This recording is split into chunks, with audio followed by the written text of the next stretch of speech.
is Dimas Jesus Alveranga Guera. I'm the Ambassador of the Bolivarian Republic of Venezuela to Serbia. And in this opportunity, I would like to send a very warm greeting to HONA TV and thank them for this magnificent opportunity.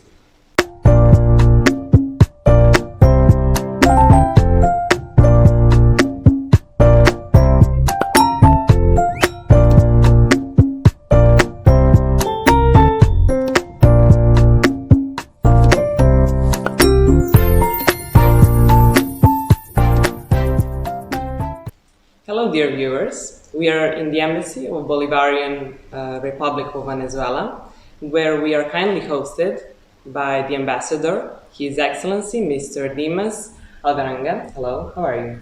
Thank you, Bona. I'm very well, thank you. Thank you. I would like to ask you first, Your Excellency, at the beginning, what was it, do you remember the exact moment when you realized that you wanted to engage in diplomacy, and what does this call specifically mean to you? Yes, well, first of all, thank you so much for this opportunity. Thank you, and thanks to HONA TV for this opportunity. My story in diplomacy is a little bit different, I would say. My parents are both diplomats.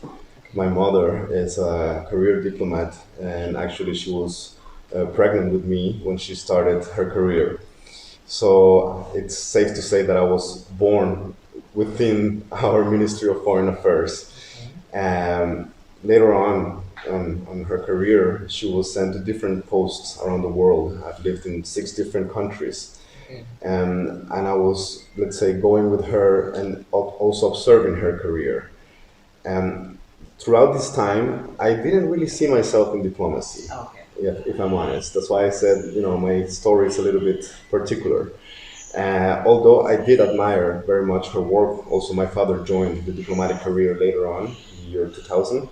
And I also, of course, admire his career, working for many years in the public administration. There were so many things that I noticed in them. For example, how eloquent, how knowledgeable they were about different international subjects, not just politics, but also economics, culture. And this all always fascinated me. I always thought that I would take that as an example, as a role model for myself, and apply it into the career that I wanted, which was more business-oriented or more international finance and economics, which is actually what I studied. While I was doing my master's studies, completing my master's studies, my second master's studies in Poland, I was presented with the opportunity to work for our embassy in Poland. And this is when I first started contemplating the idea that perhaps this is a career that I would actually enjoy very much. When I started looking at embassies and diplomacy, not just from an observer point of view, but also from within, and how the internal processes go and what kind of set of skills a person develops to be a good diplomat. This also caught my attention, especially after having completed my first my business studies. I thought it's actually a match as for education and a career development. Oh, okay, that's very interesting. Yes. So did they support you for when you actually decided you wanted to be in embassy and diplomacy? Did your parents say, yeah, you should go for it? Or were they like, no, you should try something else? No, I actually had their support. My mom was a bit wary because she was longer in this career. And I think that she just wanted to share her advice with me. This is a beautiful career. This is something that we do for the benefit of our people in the end of the day. But it has its perks, one might say. And I think she just wanted to give me her advice from that perspective, which I took kindly. But more than anything, they were very supportive. Oh, okay, that's very nice to hear. So we know that in 2005, UNESCO declared Venezuela a territory with alkyl population and the 19th in the world when it comes to assessing happiness and of the population. But what do you think is the main factor of happiness of a nation? Well, I would like to talk about the context of those years and what was happening in Venezuela and why we managed to get this recognition, but not only other recognitions. And this was actually thanks to our late president, Hugo Chavez. When he came to power, not only did he give Venezuela the chance to vote in a referendum to adopt a new constitution, a constitution that was more oriented into serving the people of Venezuela, but also he created a plan for our country to develop in different aspects, to rescue different aspects of our country, of our community that along the years somehow were put a little bit aside.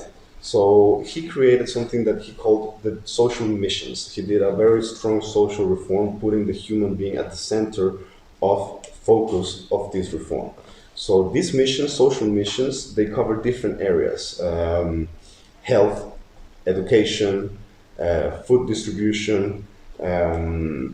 well, different. Even, for example, we had a mission called Misión Nevado mission, which contemplated the care for animals, rescuing of animals, the environment, the protection of our environment. As you know, Venezuela has a big portion of its territory. It's a national park, and we have our share of the Amazon rainforest. So it's a very important responsibility we have, not just with our people, but with the world. So all these things were contemplated into those social missions. And one of those missions that worked very well, all of them worked really well, but what we obtained such results was this mission, or Mission Robinson, for example, which also was bringing education, or making education accessible to people. We also met one of the goals of the millennia in eradicating extreme poverty. Oh, okay. So, like I said, there were many different achievements thanks to these policies of social policies that put human being at the center of the focus of our government and our system of politics. Okay, that's very, very interesting. Thank you. Yes. So when we say Serbia and Venezuela are quite distant countries, many kilometers between us, but do you feel that there are a lot of similarities between the cultures, not the cultures, but the people? And have you maybe noticed some? Yes, actually, one of the first things that I think all Venezuelans, when we come to Belgrade or to Serbia, we notice right away when we start having contact with people is that we have very similar mentalities. You know, we have a very similar way of thinking and looking at the world. Maybe perhaps because we can find some analogies in our history, perhaps, but surprisingly, we are very similar in mentalities. Furthermore, we find other aspects of cultural aspects or folkloric aspects that we can also see resemblances between our cultures. Gastronomy, for instance. Here in Serbia, I was very positively surprised that there is a very interesting production of white cheeses. Oh, yeah, yeah. Like, you know, kaimak and this sort of cheese, white cheese. It's something that I didn't see the time I lived in Germany or in Poland or in the European Union. They don't know these things.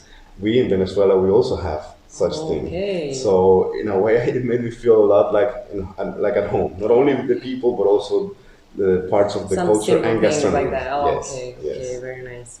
So, are you satisfied with the bilateral relations between our country, and in which field do you think that we have the most room to improve?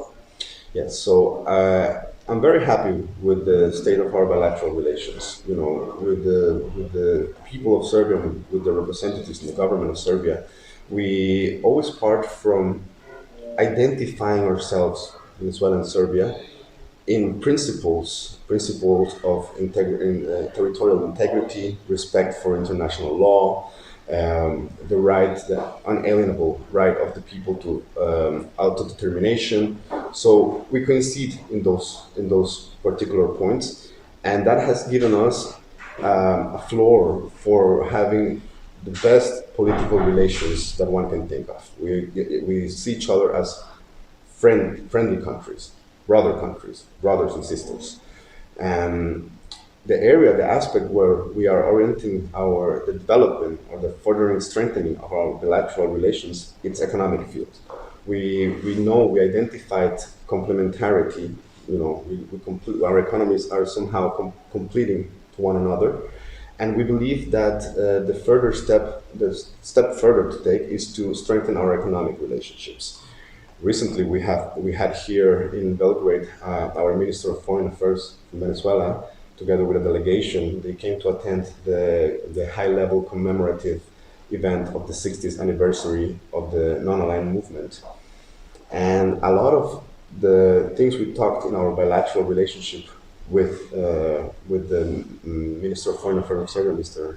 Selakovic, was directed at strengthening our economic relationships.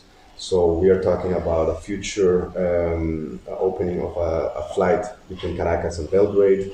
We are talking about the abolition of the visa requirements in ordinary passports.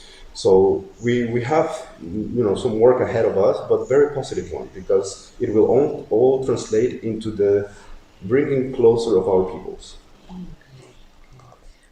How do life circumstances often tempt us, and what are the most important qualities a person should keep? Yes, well, in my opinion, and I think a lot of people agree with me, a person's most important values or integrity has to be a very strong moral compass and ethics. I think that these are things that an individual, no matter what circumstances are, should keep for himself, have a very strong moral compass and ethics, no matter what, not let those temptations corrupt one's essence. So those values, which I believe are very much strengthened at home, in family, the values of family, of fostering family, it's also very important, and it should be something integral to a person's self and development in the future. When it comes to the culture, how important it is to invest in culture, promote cultural heritage, cultural exchange and acquaintance in general, and the cultural uplift of both the individual and the entire nation. Yes, so like I mentioned in the beginning, I had the fortune of being able to live in over 6 different countries. From each country that I lived in, I learned a little bit of their culture, their language, their traditions, and their folklore. I think that has given me an untangible richness. And I believe the promotion of culture, it's very important. It can only make an individual grow and be better educated about different cultures and the world itself. So it's very important. Us from our embassy, we are strong promoters of Venezuelan culture. We want to bring our culture, make it more accessible to the Serbian people. So often we are organizing different types of events, be it film festivals, gastronomic demonstrations, dances, all kinds of events. We are a sort of a beacon of promotion for the Venezuelan culture, so that it can be accessible to the Serbian people. On the other hand, we also want to transmit that to our people, what we learn from Serbian culture as well, of course. So it's very important, and at least us from embassies, and not only the Venezuelan embassy here in Belgrade, but all the Venezuelan embassies, and I believe most of the embassies from around the world, in different countries, they do a strong job in that sense, promoting their cultures. But the best thing one can do is always encourage the young generations to travel the world, to get acquainted with those cultures, to visit Europe, to visit Asia, to visit South America, and this is very important. In which ways can we encourage young people when it comes to the cultural exchange of our countries and the reapproachment of cultures in general? In which ways? Well, we, from our more institutionalized perspective, we create conditions for that. We are, for example, in the particular case with Serbia, we are revising a bilateral agreement for cooperation between universities, between national libraries, between scientific institutions, etc.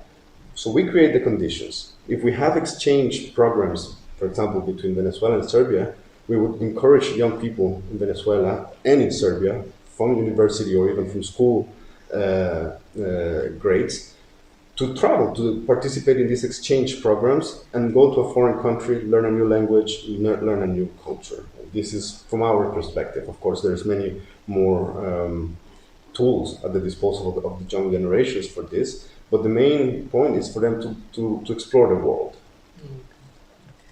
When you have free time, how do you like to spend it the most, and what is your soul food? Well, my soul food, I would say, is my family.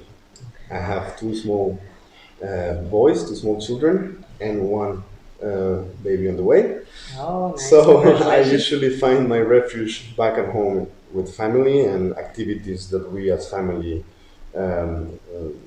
take part in. We like sports. I've always done sports all my life, so I also try to encourage my children to look at sports and practice some sport. So this is my feel good go-to place. Okay. What would you personally recommend to the people who come to Serbia? Well, what they must not miss to see, and what is it that Serbia can offer to them? Well, as much as they can, but of course there are some items that stand out a bit because of their cultural heritage. At least, for example, here in Belgrade, I admire very much the Temple of San Sava, for example, or the Kalemegdan Fortress, or the Nikola Tesla Museum. These are places that I often go to with my children, with my family.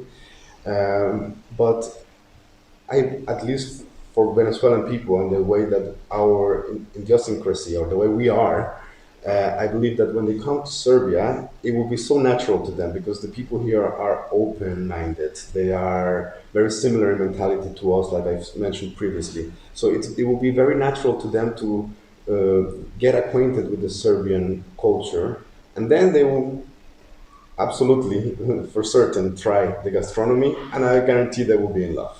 Oh, okay. What is your life motivation, and what always gives you strength? Well, again, I would say that it's my family. I'm very oriented into their well-being and providing for them, but not only, also their development. My children get also equal opportunities at educating themselves and growing as individuals. So family is very important to me. Also my country and the mission that we have to leave some sort of legacy, that we've been here, we've done a job, and this job has translated into well-being of our people, the strengthening of our relationships, but also the bringing closer of our people. So on the one hand, family, on the other hand, career and serving my country are very strong motivators for me.